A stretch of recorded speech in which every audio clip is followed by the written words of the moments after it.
right, y'all. So we've been having a great time, with the Young and Dumb podcast. We've been very consistent with it, been loving it. And we had some heavy hitters, but today we got another heavy hitter. And I know I say this a lot, but it's because the lineup is just really strong and really great. Today we have Miss Chrissy J, luxury car driver. And I learned so much from her the first time I met her at a career day. And once again, the importance of being in a room in the right places, because you never know how you follow up with somebody the next time, and now she's on the platform. So introduce yourself, tell the people about the great things you do. Oh man, thank you, Aaliyah. It's a pleasure to be here, and I was very impressed with you the first time that I met you. I want you to keep going, keep soaring, because you're very young, but you're ahead of the game. Thank you. Don't stop. My name is Crystal Ferguson, also known as Chrissy J. I am the CEO and founder of Elegant Chauffeur, a luxury boutique transportation company. Yeah. And I am a firm believer that I was created to inspire. So any space that I occupy, I try to make sure that I maximize people's energy, making sure that they feel empowered to do things that they were created to do. I also am involved in education in so many capacities. Right now, I'm the director of education for a company that my partner started called Coolest Nerd, and it's promoting education through fashion. So I'm really excited about that. And also, I am in the process of developing a wellness continuum for incarcerated and justice impacted families. It's called Loving You Into Freedom, and just teaching people how to love their family members or friends who are incarcerated to be well throughout that whole process. So got a lot going on. Yeah, a lot. It's a lot, but I like it. So we're gonna tap into a little bit of everything. So first, I want to get into the luxury car business. Like, how did that come about? And as a woman driver, that's not something that we see a lot. So, like, where did you get that thought from?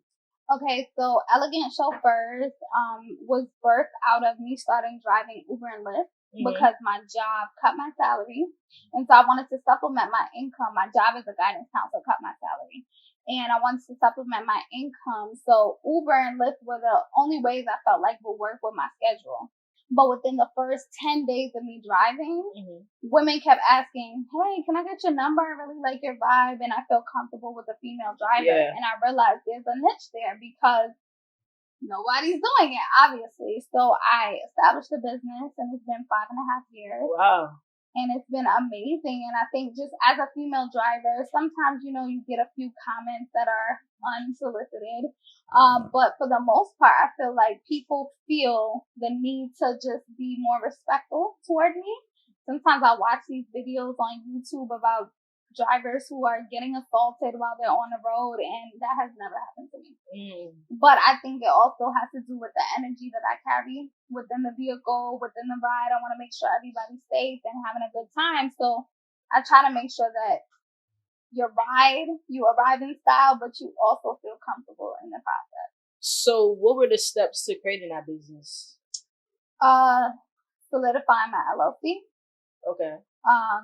Creating my website. I used Wix, and I started my website myself, started the Instagram, and I just really kept talking about what I was doing. I got my business cards, started giving them out, and at the time when I first started a business, I was driving a Toyota Camry. Okay. And you filled up in a big body today. Okay. You filled up in a big body today.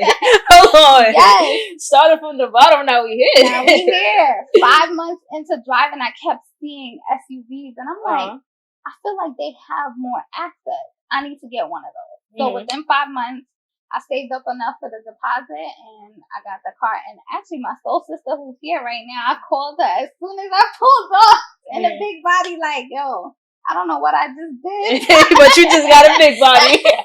Wow. But it's been up ever since. And I mean, my clientele has grown because a lot of celebrities, a lot of high profile people want to show up in something that is subtle, but also screams luxury. Yeah. Anybody with some money is pulling up in an SUV. So I felt any big names? I do, but my profession is very discreet. So I try not to, unless they share that they were in my car, I never tell. Okay. That's respected. That's respected. Okay.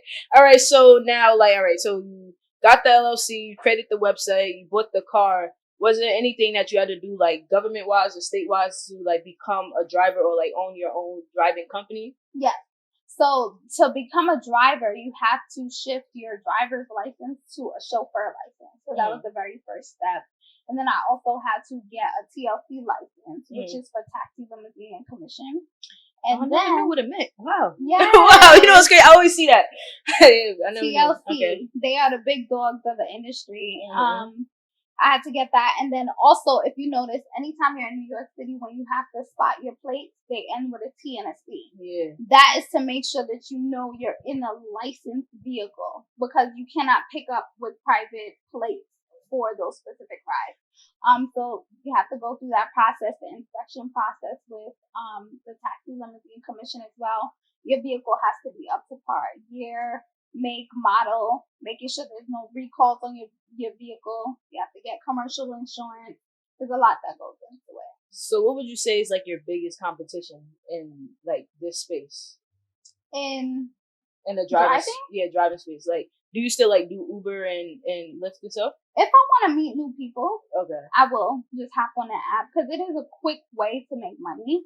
But since I've been doing it for 5.5 years, I'm looking to transition out of me being in the driver's seat and facilitate a network where I could dispatch different drivers, because as a woman, it takes a toll on your body. And I feel like, I need to, protect myself, because I do want to have a family. So I want to make sure that I'm putting myself in the best position to make sure that my body is protected for that time. So I'm looking at my baby right now. So, all right. So on average, how many people do you drive a day? Or is it like you're one person's driver for the whole day? Like, how does it work? It depends. So certain clients I have, they'll come in town and I'm with them for 12 hours out of the day.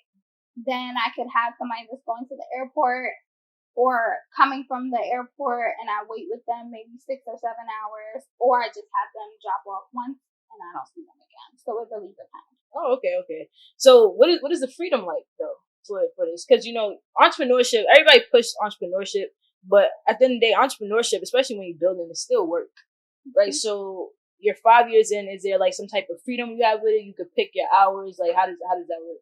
I can pick my hours if I don't have a private client. Okay. Right? So sometimes with my private clients, I don't even know where I'm going, because it's a safety issue.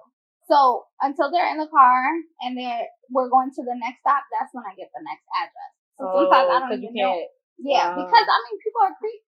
You can send the address out. To mad people, and then you got everybody pulling up. Yo, soul sister, you about to be right here. Make sure you pull up with the homegirls. It's real discreet. So it depends, but like my freedom is pretty good with driving. But again, if you don't work, you don't eat as an entrepreneur. So if I'm not on the road, then there's no money. Okay. Now I'm thinking, I'm a thinker. I'm big on like finding ways to make money without working. So in the driving space, is there a way to make money without physically working or having somebody drive your car?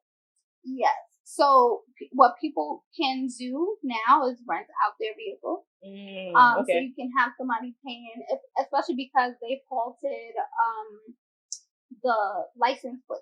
They're no longer issuing them out anymore. Wait, since 2018. For good? They paused it for a year, and now it's been 4 years. Wait, they paused like the T and the LC plate. So nobody can become like a TLC driver right now? No, you can become a TLC licensed driver, but to actually own the vehicle with the plate, I own my plate. So they're not allowing people to own their plates right now. So people got rent them? So from the government? No, you rent it from private drivers who own their plates. So you can charge a weekly fee.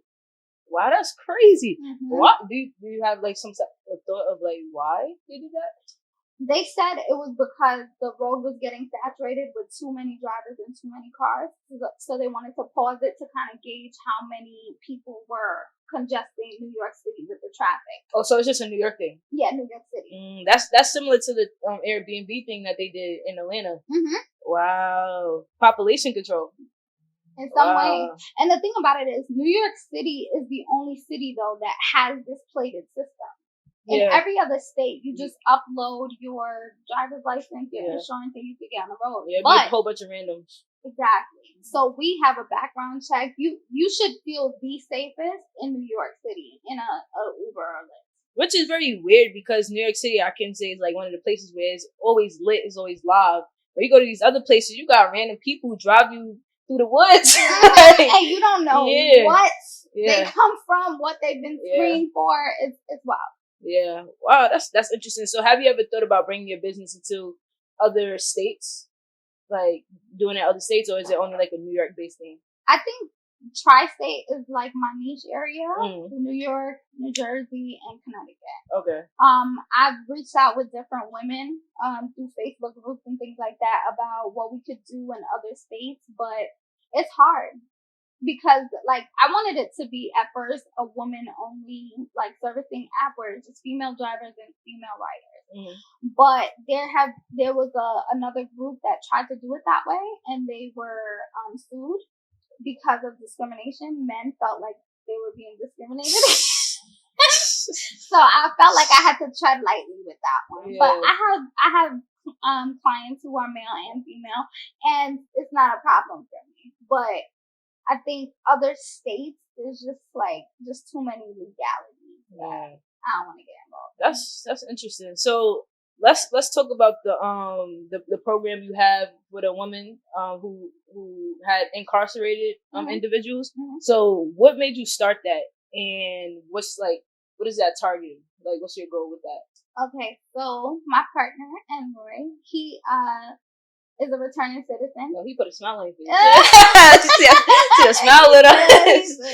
When you watch this, she smiles. You're doing something right. Yes.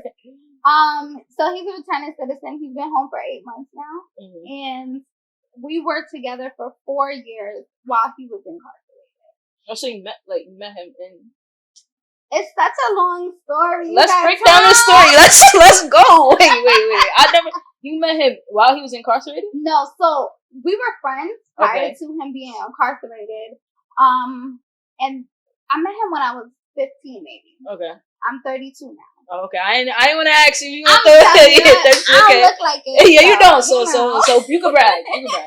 Yeah. So I met him at 15. We were really close. And we lost connection after just years. Like, you lose connection with people. And in 2016, I remember just reconnecting with old friends. And I mentioned that I was looking for him. So a friend of mine, she was with me. We were at another friend's birthday party. And she was like, yeah, I found out where he is. And I'm like, where he is? She was like, he's incarcerated. And I'm like, that don't even sound right, And so I said, give me all the information and we'll figure it out from there. So she got it from me. Oh, you was looking for him. I was looking. She wanted you. So, I mean, I was able to figure out what facility he was in. I called the facility to find out when was a good day to visit. So MLK Day, January 15, 2018. Oh, I pulled up. He didn't even know I was coming though. He didn't know he was having a visit or anything. He got called up and a lot had changed for both of us. He used to have long locks, and then I had short hair at the time. And so he walks through the door and he's like squinting to figure out who came to visit him. Yeah. Like, this sounds like a movie. It's gonna be a movie, okay? And it had been 8 years since I'd seen him last. And so he came closer after he went to the desk to check in to see what table he had to go. And I'm laughing. I'm like covering my face and everything. And he's like, Crystal, how the fuck you find me in this dungeon? And I'm like, you remember me? It was dramatic. But I mean, ever since that day, we've been together. So how old were you at that time? Oh, that was, you said 2018. Okay, yeah, so 27. Yeah. Okay. Yeah, I'm gonna be 33 this Okay. Okay. So, in that process though, like committing to somebody that was incarcerated, I realized this, and I went to John Jay College of Criminal Justice. So I'm familiar with the system. My professors, some of them were incarcerated as well. But on the other side of it, to be able to love somebody during, like in that space that's meant to take their spirit is very hard. And I feel like when it comes to keeping your spirit alive, trying to keep their spirit alive, there's no community for that. So loving you into freedom is a gateway for people. Yes. So the acronym is LIFE. So I'm giving you life. Okay? Wow, that's so good. Life. I'm giving you life. Loving you into freedom. Wow, you're good. That's good. Okay, let's go. Right. But yeah, so I just wanted to create a space for not only just women though, but for, you know, their friends, their cousins, uncles, because a lot of times there's a lot of shame attached to it. So your friend group or your support system may not know how to coach you through it because they don't understand that experience. It's a different world. So I just wanted to create a wellness space for that. Like, it's going to be a book and everything to just give people a manual, because if it happens, you need to know how to navigate it in a way that keeps you sane so you can motivate them too. And I think that's such a great thing that you're doing, because I think like jail is not something that's going away, especially in our community, you know, where they target us. So you're definitely helping people, you know, learn how to love somebody, creating relationships, because you created a relationship, maintaining a relationship while there. So what were some of the things that you went through, you know, while trying to maintain a relationship, but also build, you know, from what you had at a young age? And all right, I'm gonna ask you this question next. So repeat the question. So what was it that, all right, so it was a couple of questions actually. So I'm gonna start with this one. What made you search for him? Like, what was it that made you go back to see like where he was? And then what made you still, because a lot of women would have said like, oh, he in jail, like I'm not, you know what I'm saying? So what made you still go and see him, check up on him, and establish that relationship? He was my friend. No lie, like I just wanted to check on my friend. And then to hear that and to even look at like the DOC record, I'm like, that does not sound like him, the person that I knew. And come to find out, he was serving time for a crime he didn't commit. So that's another layer. Wrongful conviction, and you're sitting in there for something, that's double time. In the streets, we call that double time. So just knowing that, like, I just kept saying, do you need anything? And he's like, nobody asked him that. And it wasn't like, I'm gonna come up on her, and it was none of that. But it was the fact that he told me this. He was like, you reminded me of myself, that I'm like here, you know, because jail is the closest thing to death. Because it's almost like the dead can't see you visiting them at their grave, and then at first when you pass away, people coming to see you, and then after a while, it's the same thing. But guess what? Their eyes open, and they feel that. So, Wow. Okay. So now, what were some of the things that you went through while establishing that relationship, or like maintaining it and getting it up to par, making sure he was good? Like, I know that took a toll on you. You know, seeing somebody that you cared about, like, and especially in a cell for something that they didn't do, and not being able to see them and stuff like that. Yeah, I mean, communication was a big thing. So everybody knew, shout out to my social support system, because they knew at 9:00 he was calling me. Or anytime I'm like, yo, babe is calling me right, they're like, okay, call me back, because they know I can't call him back. And so they were very understanding, but I feel like we made maximum use of our half-an-hour calls, our hour-long calls. I used to see him every week before COVID, every weekend, every holiday, anytime I could go up there just for him to get a break from being inside. Like, come on up to the floor, we'll talk, we'll top it up, we'll play games, we'll read. Like, we did everything that we could. Like, we maximized that experience to the T. And I mean, it was good because he was able to create his own business from being inside. Wow. Okay, we're gonna get into that. This is yeah. this is wonderful. Wow. All right. So, how did you know that he wasn't going to just, like, when he got out, he was just going to be like, I forget you, like, you held me down while I was here, but I'm up now. Like, how did you know? Because that's a lot of women's, like, worry. Like, they worry about that. Even a man who's not in jail, like, Mm-hmm. when you hold them down when they down, and then they come up and they forget about you, and they start treating you like, nothing. So how did you know, like, he wasn't?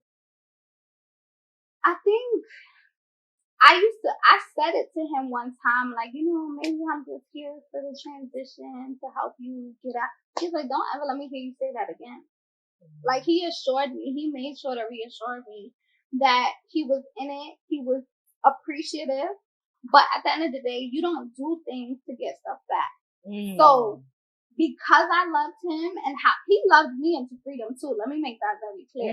Like, this is getting good. This is getting deep. He did though. Uh-huh. He did. Like, if I'm gonna show you a picture of myself in 2017 when I was depressed. I don't look now how I look and how I was looking then. It was different. You wouldn't be able to pass me on the street and be like, that's Chrissy. Yeah. I like my skin. You could see my bones. Like, it was bad. It was really bad. But through encouragement, it was reciprocal. So even if it weren't to pan out the way that I expected it to be, we did so much for each other to the point where it's like we built so much. We just want to keep going. Yeah. But I do know there are cases where some people don't get that happy ending. But if you do things out of love, you're going to get it back, whether it's from that person or somebody else. You're going to have that karmic law come back to you. So don't do things just because you want, I was there for, I'll never do that. Yeah. Yeah. Wow, this is just crazy to me. Like, I'm mind blown. So, how was the transition when he came home? I'm pretty sure you picked him up in a big body. I did. He wanted a white G-Wagon. A white G-Wagon. I rented the G-Wagon. That's nice. Got him. I did a nice little reel when he came home, but I saw that. Yeah, I saw that. Yeah. But it's been a really healthy transition. I would say his family has been very supportive from day one. I've never seen anything like that because he grew up with both of his parents. Everybody in the family knew the situation too, so I think that also added to like how supported he was by his friends and his family. Everybody received him. Nobody really tried to make him feel any way coming home. It's always love. Every time we'll go out and he'll see somebody and they'll dap like 100 times because they're like, yo, boy, you look so good. But it's always love. And I feel like just the transition has been, how do I really fully go forward with my business? Because I don't want to work for nobody. So what type of business do you have? So it's education through fashion. We gotta get him on. Yeah. Okay. But he started the brand. It's called Coolest Nerd, and it started because it was something he saw on TV, and he knew the answer. And one of the fellas inside said, "Oh, you think you're smart? You think you're a nerd?" And he was like, "Yeah." But I'm cool though. Yeah, word. So it just created this entire brand. I mean, like I was telling Mo earlier, he has a portfolio of designs like this big, and it just keeps growing because now he knows how to use Adobe Illustrator. He is designing everything like, do your logo. Yeah, well, let's get it. Let's get it. So let's get it. It's been a good process. Wow, this is amazing. Wow. All right, so you said you had like a mentorship, another partnership. Last time we talked on a career, you was a part of a mentorship for the All Stars. Yeah, All Stars. Yeah. So what is that about? And how did that contribute to who you are today? Okay, so that's a nonprofit organization that's I think 36 years strong now, and they focus on working with inner city young people and exposing them to the world. And so I took part of their development school for youth when I was 17. And it was a 16-week program at the time after school, free everything. But they would take us into these business offices and we would meet with the top executives and just learn about what it is to navigate the corporate setting. And they end that program with giving you a paid internship at one of your top choices. And so I think just getting in the right room at 17, and it was like my freshman year of college, it just rounded out everything where like I can have all of these things. I could be around all of these people and I can be successful too. Like, you know how you see something one time and you're like, yeah, I could get that. Yeah, you could do that. Yeah. Because I see you. I've been seeing you with Earn Your Leisure, ET, and all that. So I see it.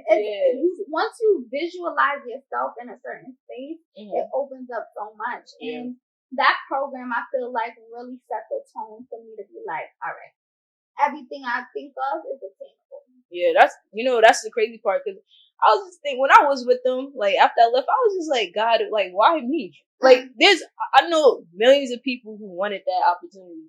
Like I'm just Aaliyah from Brooklyn, like just started my business. Like why me? And then it just goes back to that visualization piece and being consistent and also showing up. Like I got that opportunity because I was in one room and I spoke up and it led me to the next room. And I think a lot of times people fear is stopping them from getting to the next opportunity. And I just said on the last episode, like, how much does it cost you not to make a certain decision?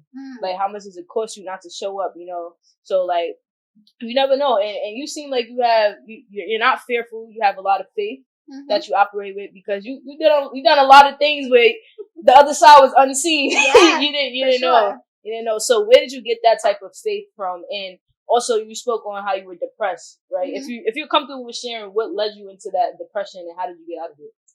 Yeah.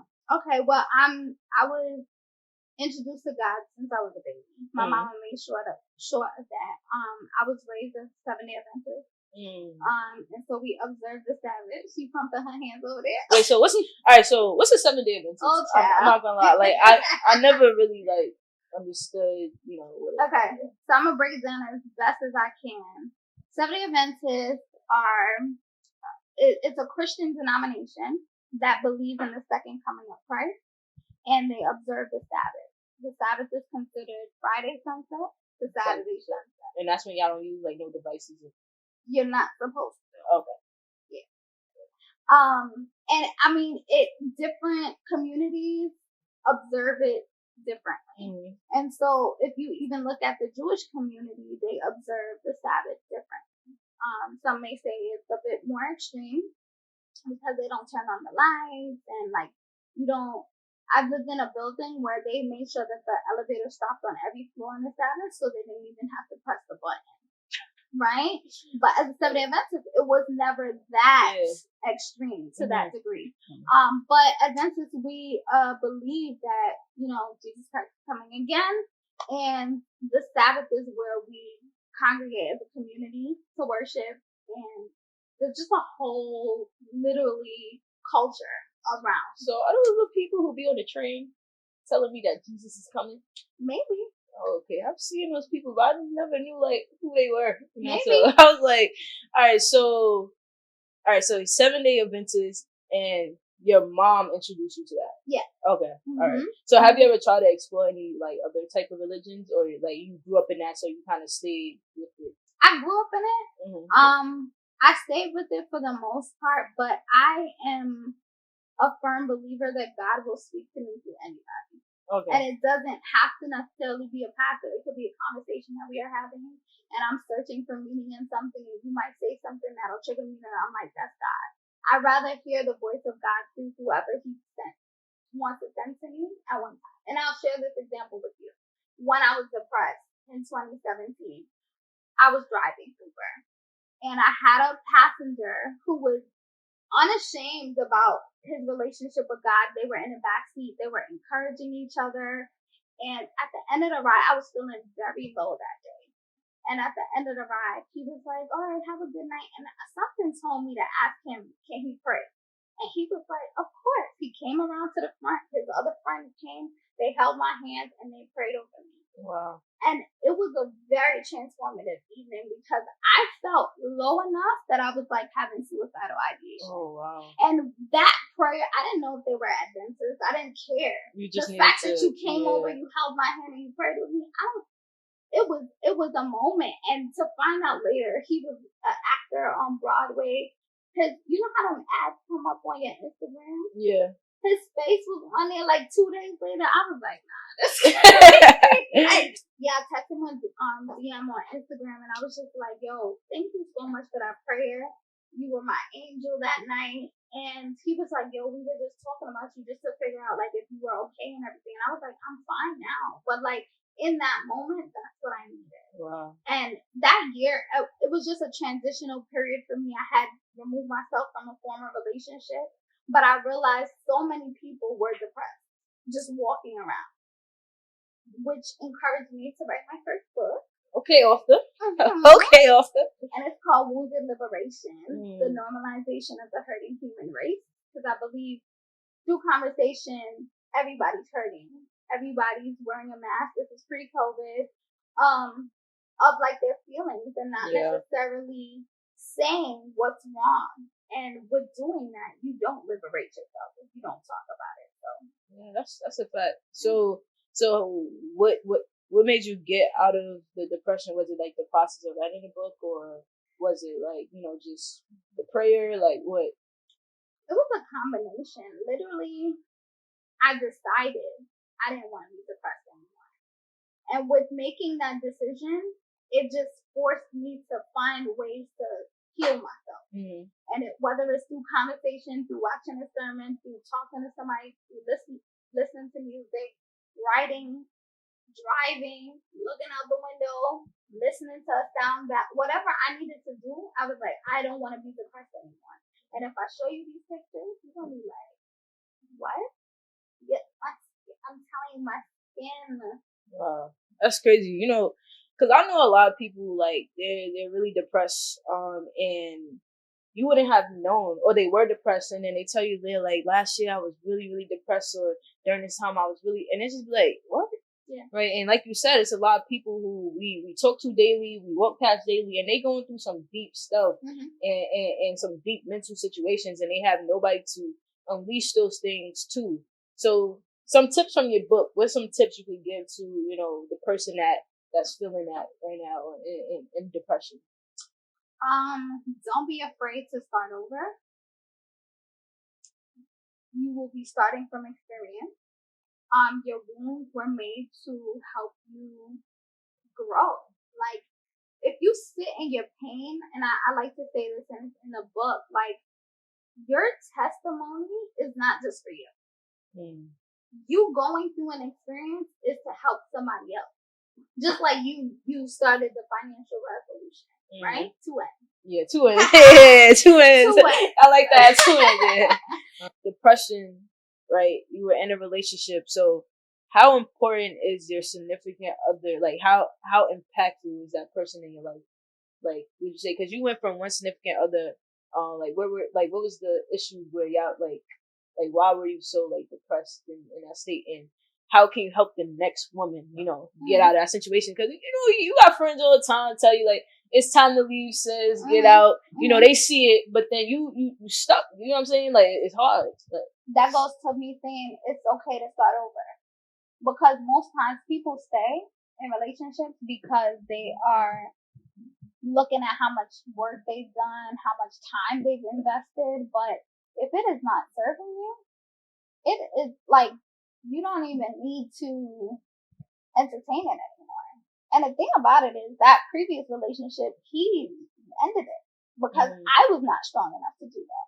And I tell him, thank you for releasing me, because I would have never did it. Yeah. I didn't feel like I had the strength to be like, I can't do this. Like, it's not, I didn't have the words.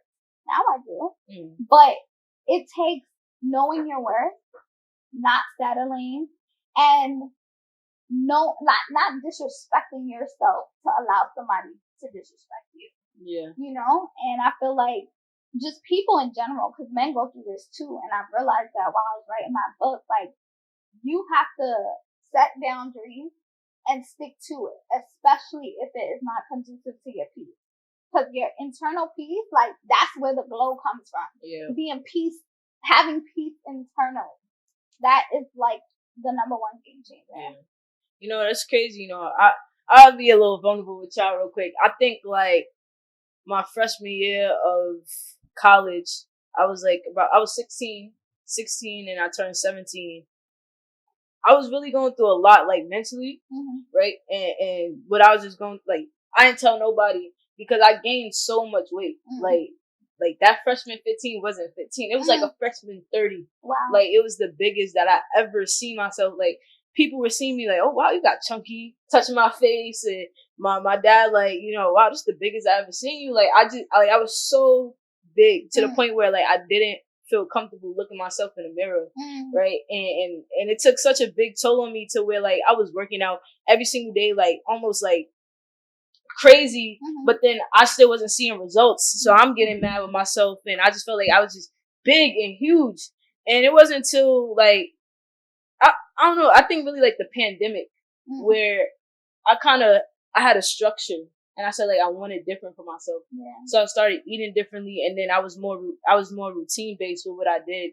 And I think, like, I started to feel good and look better in overall. And it's just like, I can see how, like, the things that we do drives us crazy, and it makes us feel like, you know, gets us to that, like, suicidal point or stuff like that. So, like, I never talk about it because I don't know any blueprint to give somebody to, like, get out of their funk, because in a moment when you're in it, everything sounds cool. It sounds like, yeah, leave him, or yeah, just go to the gym, yeah, be consistent, but it don't work like that. Like, so, like, what are your thoughts on like just like the whole depression piece and like the different things that people go through? Make the decision, because some people kind of feel like it's out of their control. That depression is just something that happens.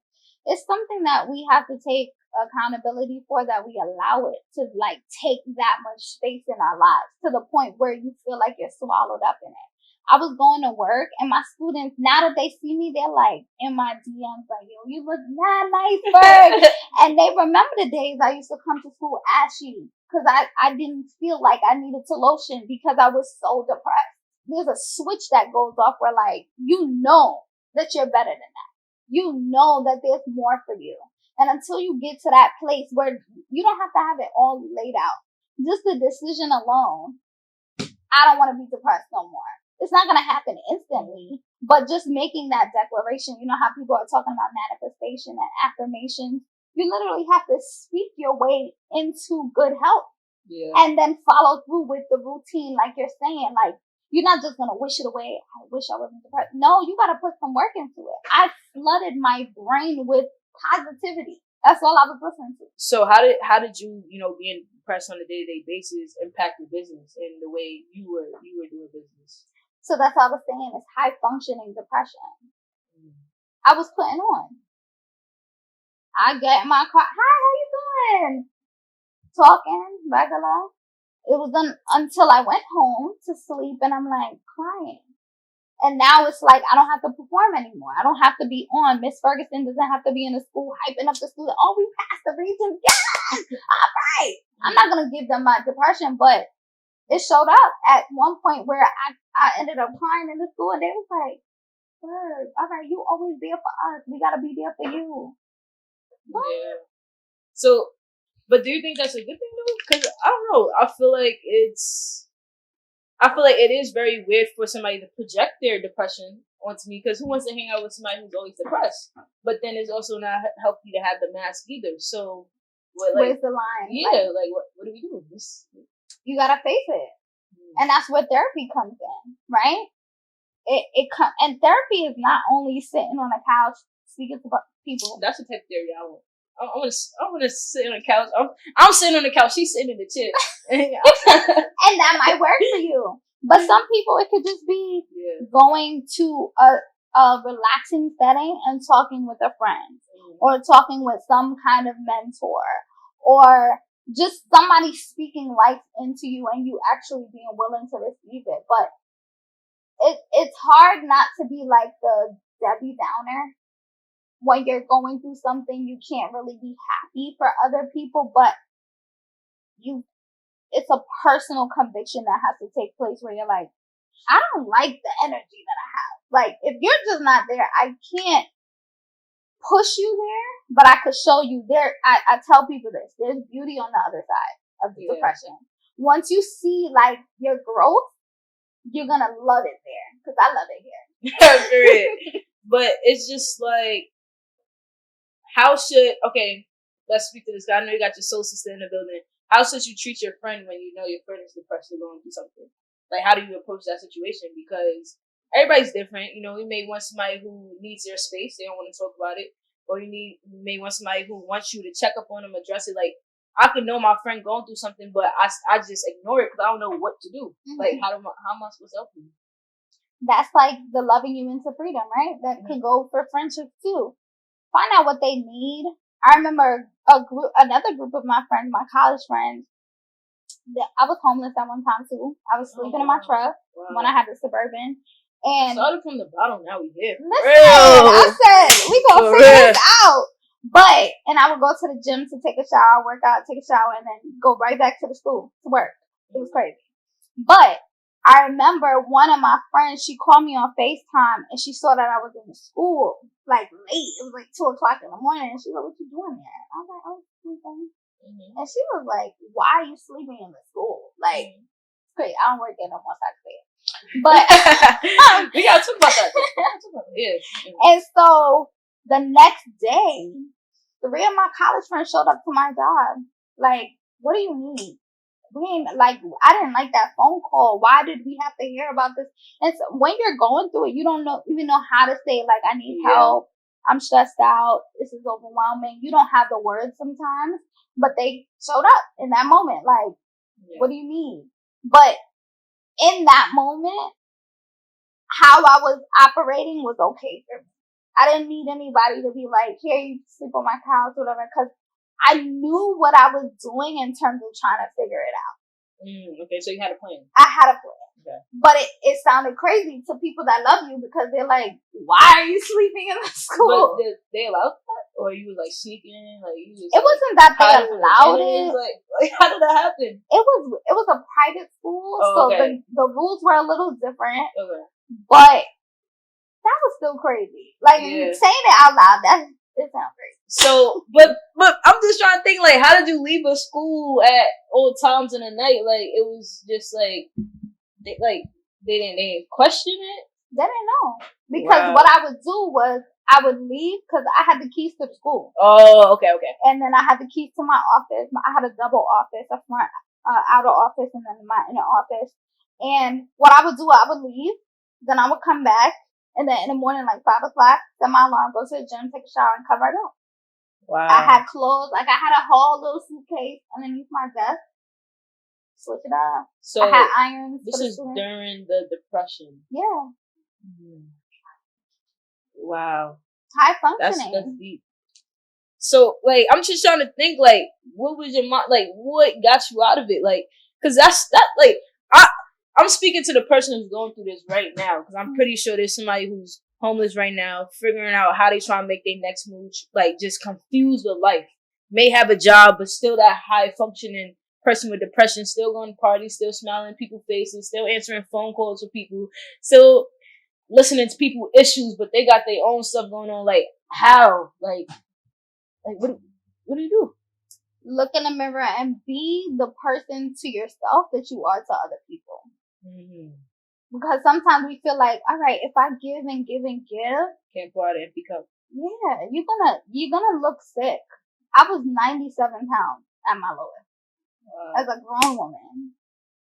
97 pounds? You kidding me?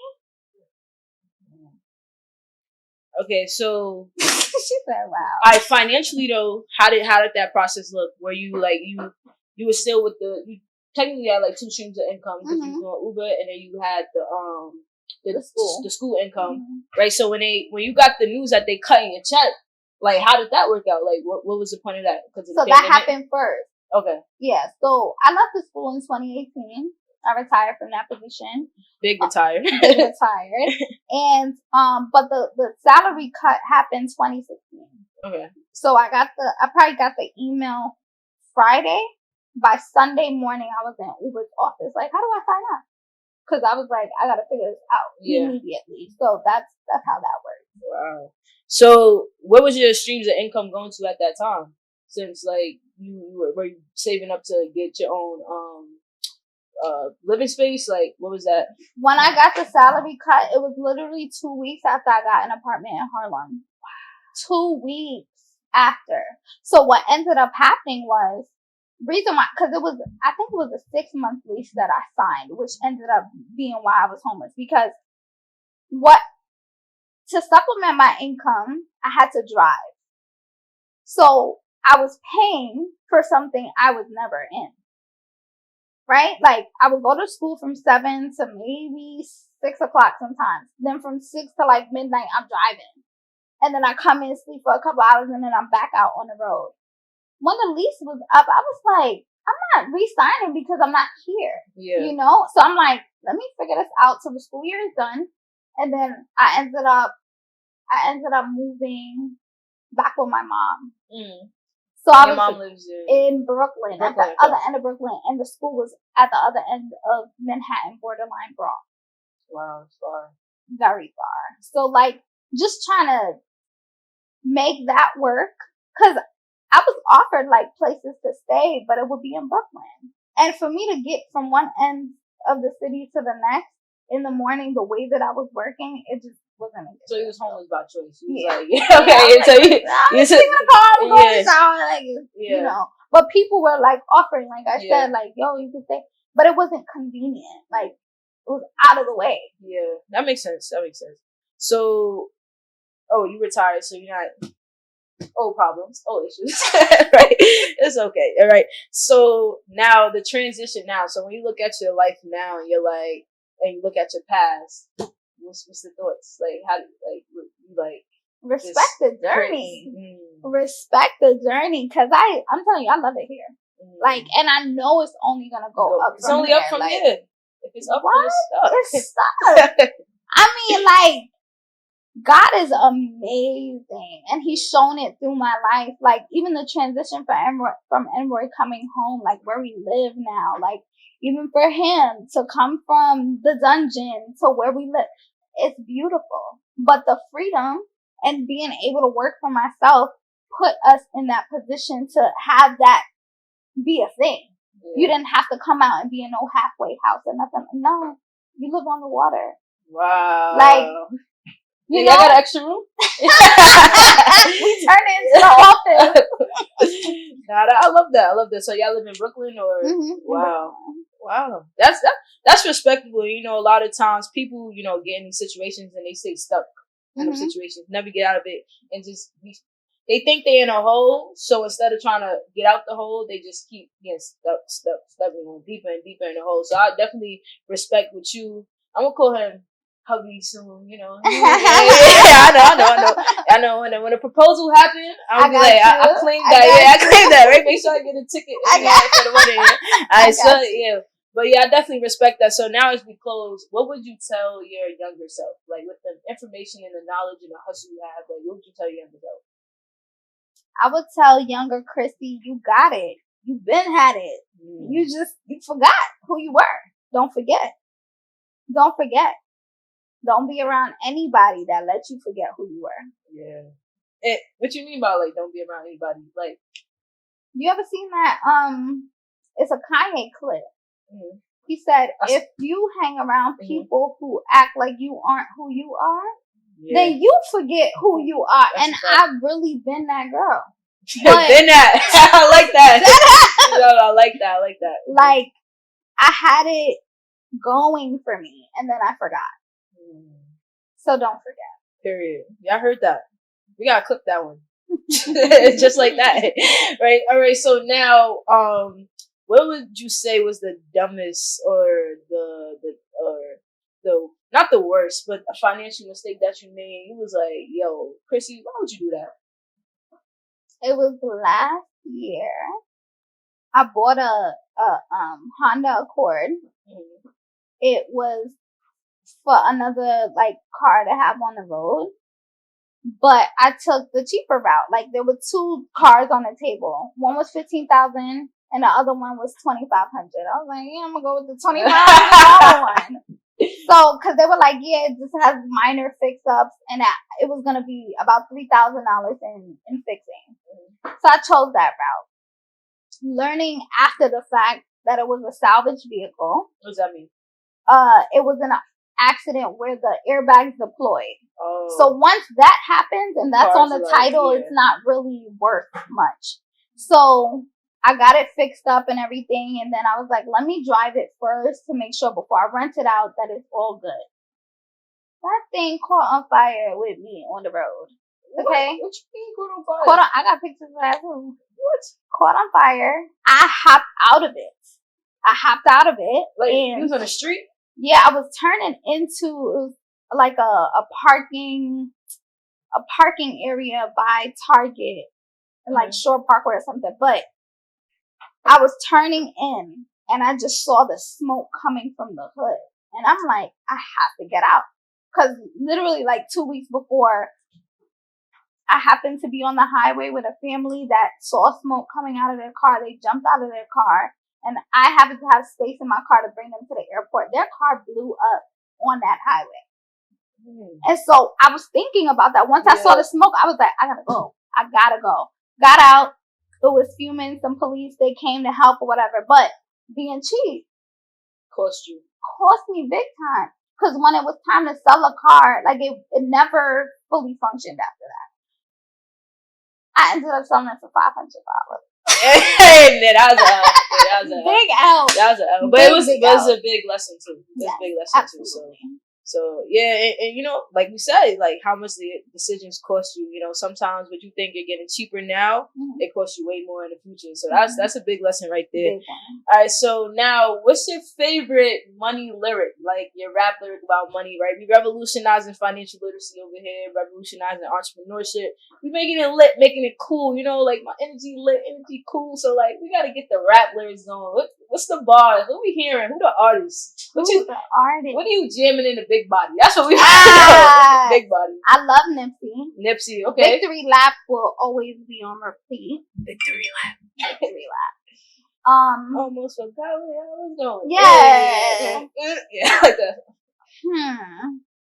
A rap lyric about money though?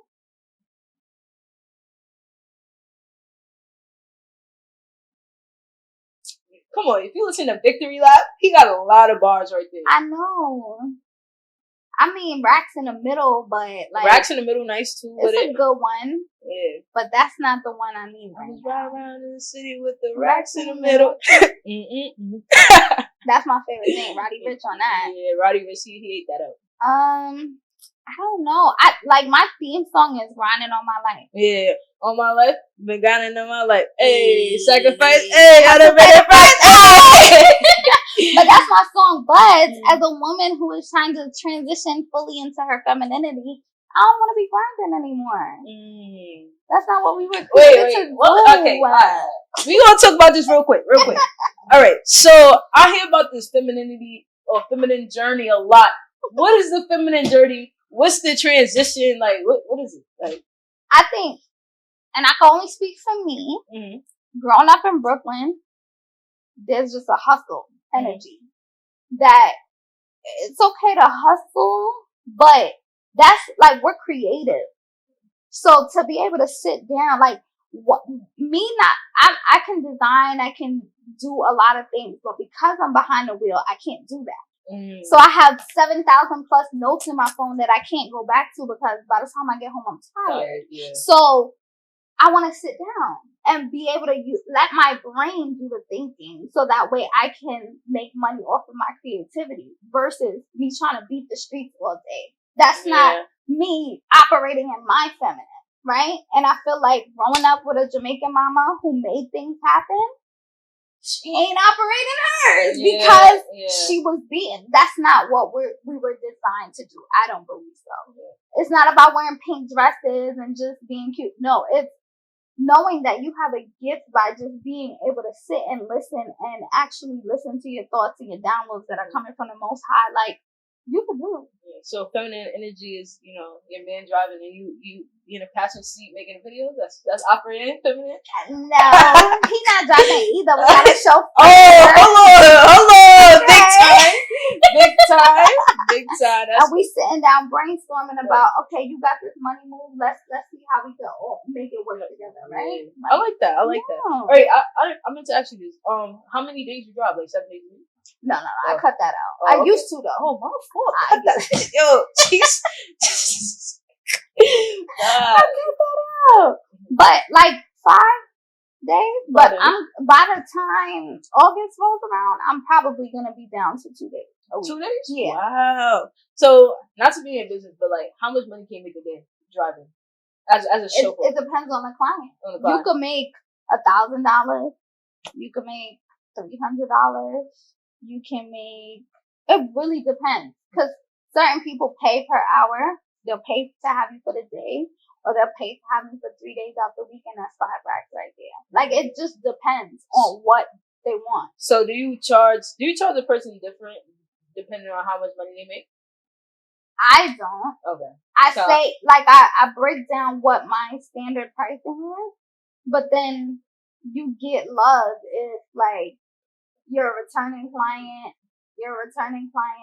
or if you and I have established a good client relationship, I'm not gonna treat you like somebody I just met. Yeah. You know, and especially most of my clients are referral based. Yeah. Or I reached out to them on Instagram, like, yo, you in New York? Yeah. Pull up. Yeah. You need a driver? Right. Bro, you know, one of my big dreams is that, like, I just imagine it, like, me pulling up in the Spencers, you know, like EYL, like, just pulling up, you know, everybody waiting outside to come hear me speak, like, that's, so it's coming. It's coming. I even thought about maybe for a day just having a drive, just to put myself in that position, having a driver, like, just I'll gift that to you. Oh. I will gift that to you. Really? Yes. That's gonna make me proud. Yes. I appreciate that. I appreciate that because I really thought about it. Like sometimes, like even with like I'm not really into cars like that, but like when I think about like my first car, I would want like a Tesla. I even thought like going to the dealership just to put myself in that position. You know, you gotta see the things that you want. You gotta feel it. You gotta touch it so that you can really know that like it's visible. Like what made me really start this podcast for real is really just going and seeing them do the live podcast with ET. I said, yo, like I could do this. Like they started this with just a camera. I got all these resources. Like use it. So I like that. Like, if you're watching this, like whatever your dreams are, go make it happen, right? And even if you gotta do it the cheaper way for right now, do it so that you understand that it's visible. You know, it's something that you actually do. You got attain it. So yeah, that's peace. Yeah, that's peace. I appreciate that. You didn't tell us the money lyric. Oh, she thought she was off the leash. I really did. Mo, help me. Does she need help from the soul sister? Yeah, she knows. 10 Commandments. Bobby Small. All of those apply. Oh. That one right there, the 10 Commandments. Like, I literally was listening to that, and I mean, yes, it relates to trapping, but a lot of us relate trapping to working. Yeah, right. That's you know how you like when I was in college and undergrad, HBCU, Gucci Mane, all of that's common. And used to be going to class like, you know what I'm saying? But now it's just like, you can still apply those things. So never get high on your own supply, right? If you a hairstylist and you got hair coming in or whatever the case is, and you got a contractor or somebody who you work with that's applying your hair, don't be giving your hair to your homegirls for nothing. Yeah, you understand what I'm saying? Never get high off your own supply. The 10 Commandments. Biggie Smalls album, I guarantee. Yeah, 10 Commandments by Biggie Smalls, y'all. That's the song right there. Never that's get high. Bunny talking right now. Never get high off your own supply. Like that. I create a little freestyle, you know? Yeah. All right. Well, thank you guys for tuning in to the Young and Dumb podcast. It's a great episode. Make sure y'all like, comment, and subscribe. Yeah. And we're building. Let's get it, y'all. Woo!